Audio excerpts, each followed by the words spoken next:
안녕하세요. 텍스템의 핵심을 알고 준 토크 IT 세미나 고성 PD입니다. AI 시대에 분석하고 처리해야 될 데이터는 폭증하고 있으며 이때 스토리지 비용 절감은 필수 미션으로 인식되고 있습니다. 이번 세미나에서는 글로벌 스토리지 리딩 기업인 넷앱의 한묘 기사와 함께 스토리지 비용 절감의 3가지 방안을 알아보겠습니다.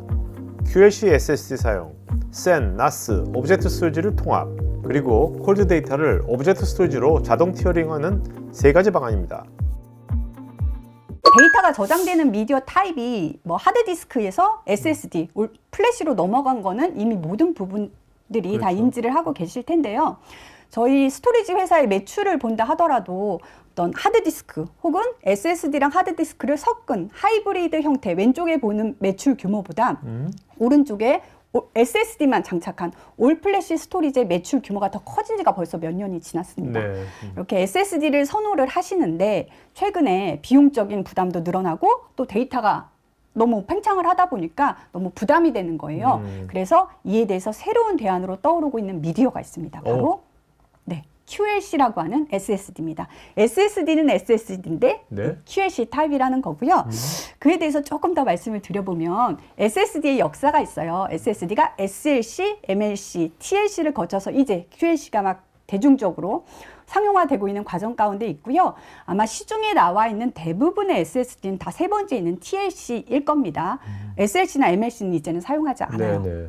근데 QLC의 특징은 하나의 셀 안에 저장되는 비트수가 더 많습니다. 그 집적도가 되게 높아졌네요. 맞아요. TLC보다 집적도가 더 높아졌기 때문에 좀 밀도도 높고 고용량으로 제공되는 경향이 있어요.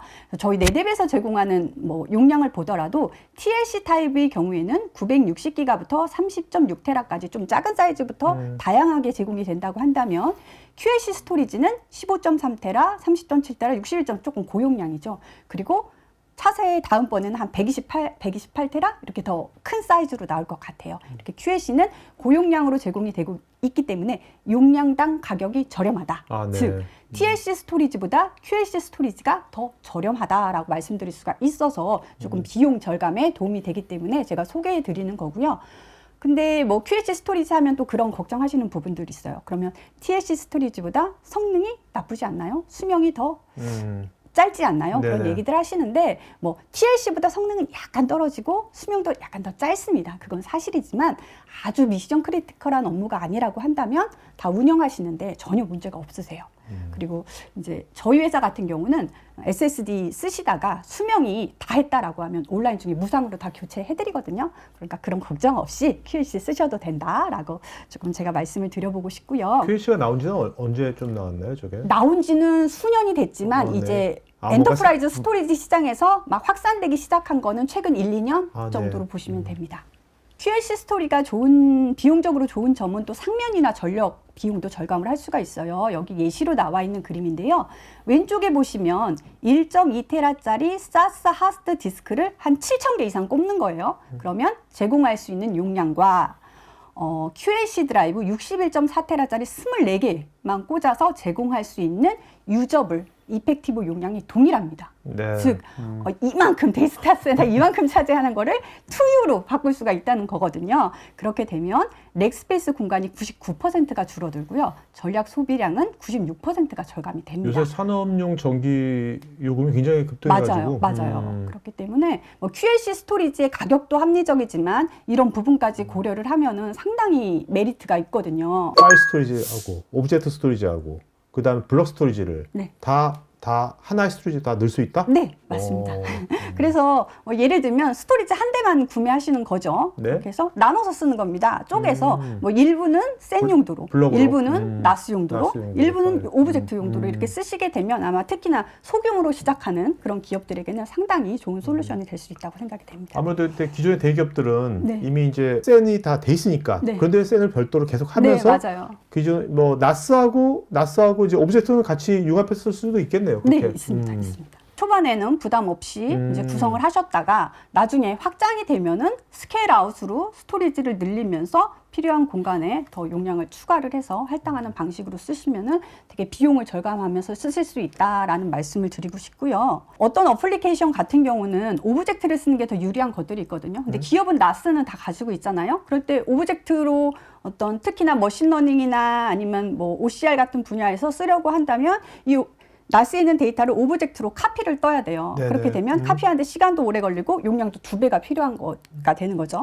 그런데 하나의 저장소를 나스로도 오브젝트로도 이렇게 동시에 지원하게 되면 비용을 반으로 줄이고 용량도 반으로 줄이면서 손쉽게 사용할 수 있게 된다는 거죠. 네네. 그래서 그리고 세 번째 비용 절감 방안으로 말씀드리고 싶은 부분은 티어링을 활용하라라는 겁니다. 데이터의 액세스 빈도는 사실 시간에 따라 감소를 하게 되죠. 그래서 뭐 처음에는 다 액티브 데이터지만 시간이 지나면 인액티브 데이터들이 늘어나게 됩니다. 그래서 예전에는 조금 더 효율적으로 활용을 하기 위해서 하나의 스토리지를 뭐 SSD랑 뭐 일반 하드디스크를 섞어서 구성해서 뭐 핫데이터, 액티브 데이터는 빠른 SSD에, 뭐 콜드 데이터는 그냥 하드디스크에 구성을 했는데 요즘엔 그냥 스토리지 자체를 다 올플래시로 구성을 하니까 그 안에서 이렇게 왔다 갔다 하기가 어려워진 거예요. 그래서 요즘에 유행하는 패턴은 어떻게 되느냐라고 하면 올플래시 스토리지가 있을 때 자주 사용되지 않는 콜드 데이터들을 오브젝트 스토리지로 넘기는 겁니다. 그리고 오브젝트 스토리지도 뭐 온프레미스에 있는 오브젝트 스토리지가 될 수도 있고요. 아니면 우리가 흔히 알고 있는 클라우드 쪽으로 넘기는 것도 가능합니다. 네. 우리가 보통 오브젝트 스토리지 하면 이제 뭐 아무튼 S3 생각하잖아요. 네네네. 클라우드 쪽. 네. 근데 이런 온프리미스 오브젝트 스토리도 많이 늘어나고 있나요? 어떤가요? 네, 추세가? 많이 늘어나고 있죠. 왜냐하면 물론 클라우드에는 뭐 S3 오브젝트를 쓰시게 되면 뭐 금방금방 필요할 때 손쉽게 쓰실 수 있다는 장점이 있지만 뭐 보안이라든지 그런 규제라든지 그런 것들 때문에 그런 외부 클라우드 쪽에 놓기 어려운 고객분들의 경우에는 온프라미스 쪽으로 오브젝트를 구축하시기도 하시거든요. 네네. 이렇게 하는 경우들도 또 있습니다. 클라우드도 이게 나중에 데이터 많이 쌓이면 나중에 뭐 빼낼 때 또 비용을 또 맞아요. 차지하니까 의외로 네. 나중에 또 비용이 더 많이 들어갈 수도 있으니까. 맞아요. 회선 비용이 나가기 때문에 그것들을 다 이렇게 비교를 해 보셔가지고 구축을 하시는 게 좋을 것 같습니다.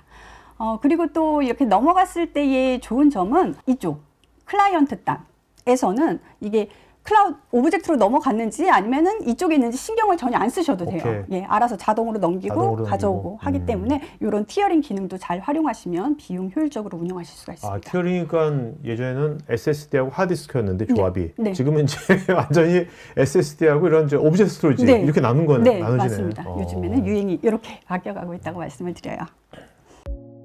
AI 시대에 스토리지 활용 방안이 관심 있으시면 우측 상단에 카드 링크를 클릭하셔서 관련 영상을 보실 수 있고 넷앱 스토리지 관련 문의는 여기 총판사인 SK 네트워크 서비스에 메일로 하실 수 있습니다. 지금 보신 이 세미나 영상은 제가 진행하는 토크IT의 토크형 웨비나 내용 일부를 재구성해서 스토리텔링한 영상입니다.